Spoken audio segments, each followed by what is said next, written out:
महायुति में पेच बारामती सीट को लेकर है। दरअसल बारामती सीट पर सुप्रिया सुले के नाम का ऐलान शरद पवार पहले ही कर चुके हैं। उनके सामने अजीत पवार की पत्नी सुनेत्रा पवार के चुनाव लड़ने की चर्चा है, मगर शिंदे गुट के नेता विजय शिवतरे ने भी बारामती से चुनाव लड़ने का ऐलान कर दिया। उधर माड़ा सीट पर बीजेपी ने रणजीत सिंह को मैदान में उतारा है और अजीत पवार गुट के नेता रमा राजे निम्बालकर उनके नाम का विरोध कर रहे हैं। इसी तरह सातारा का हाल है।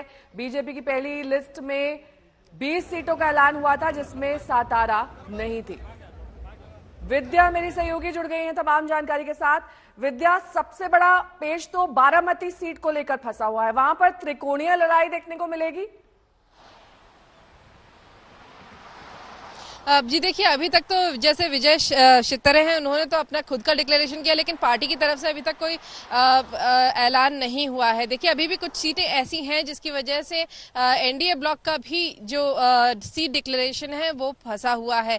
हालांकि सबसे ज्यादा सीटें बीजेपी ही लेने वाली है, 30-35 के आसपास बताया जा रहा है, जिस पर कि जो बीजेपी है वो डिक्लेरेशन करेगी। इसके अलावा 11 से 12 के आसपास बताया जा रहा है, जो कि एकनाथ शिंदे गुट को मिलेगा, जबकि अजीत पवार फैक्शन जो है उसको 5 से 6 के आसपास मिलने की उम्मीद है।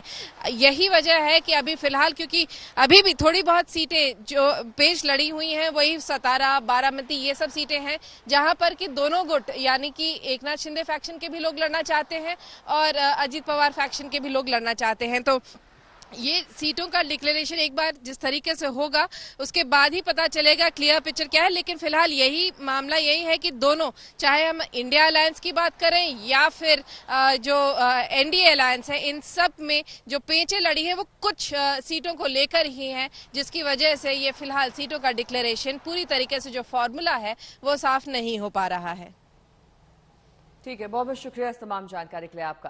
तो एमएनएस नेता राज ठाकरे दिल्ली में मौजूद है और यहां वो बीजेपी के बड़े नेताओं से मिलने वाले हैं। माना जा रहा है कि वो लोकसभा चुनाव को लेकर महाराष्ट्र में बीजेपी, शिवसेना, शिंदे गुट के साथ तालमेल करेंगे। इसी पर मंथन के लिए राज ठाकरे दिल्ली आए हैं। महाराष्ट्र के डिप्टी सीएम देवेंद्र फडणवीस और राज्य बीजेपी अध्यक्ष चंद्रशेखर बावनकुले पहले से ही दिल्ली में हैं। खबर यह भी है कि राज ठाकरे गठबंधन से साउथ मुंबई और शिरडी से 2 सीटें चाहते हैं। उधर शरद पवार गुट के विधायक ने ठाकरे को इंडिया ज्वाइन करने का ऑफर दिया है। रोहित पवार ने कहा कि अभी बीजेपी को राज ठाकरे की जरूरत है, इसीलिए भाव दे रहे। आशुतोष मिश्रा मेरे सहयोगी जुड़ गए हैं तमाम जानकारी के साथ। आशुतोष, कितने बजे ये मीटिंग फिक्स की गई है और क्या इसका प्रमुख एजेंडा रहने वाला है, क्योंकि सबकी नजरें इस बात पर टिकी हुई हैं कि क्या राज ठाकरे एनडीए में जाएंगे या फिर उनके कुछ और प्लान है।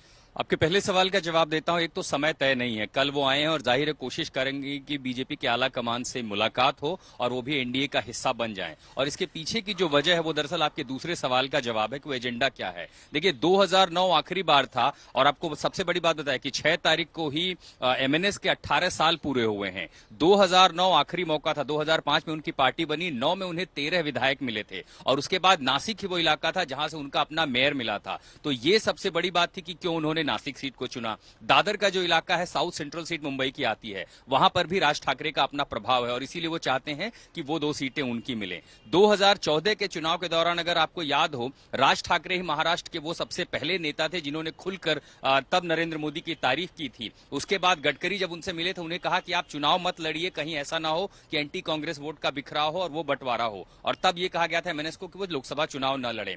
2009 के बाद राज ठाकरे का जो चुनावी प्रभाव रहा है इलेक्टोरल, वो कहीं ना कहीं डिक्लाइन रहा है। तो इस समय बीजेपी से ज्यादा राज ठाकरे को जरूरत है कि वो गठबंधन में आए, उनका वोट बैंक भी मजबूत हो, साथ ही 2 लोकसभा सीटों पर अगर बीजेपी का वोट ट्रांसफर होता है तो उन्हें फायदा हो जाए। और इसी मशक्कत में, क्योंकि अभी उनके लिए भी अस्तित्व की चुनौती है महाराष्ट्र की राजनीति में, खासकर जब साल के अंत में विधानसभा चुनाव होने वालेंगे, तो लोकसभा से ज्यादा राज ठाकरे को दरअसल अपनी विधानसभा की भी चिंता है, क्योंकि 2009 के बाद उनके पास बहुत कुछ बचा नहीं है और इसीलिए मुलाकात उनके लिए बेहद महत्वपूर्ण है। बहुत बहुत शुक्रिया इस तमाम जानकारी के लिए आपका।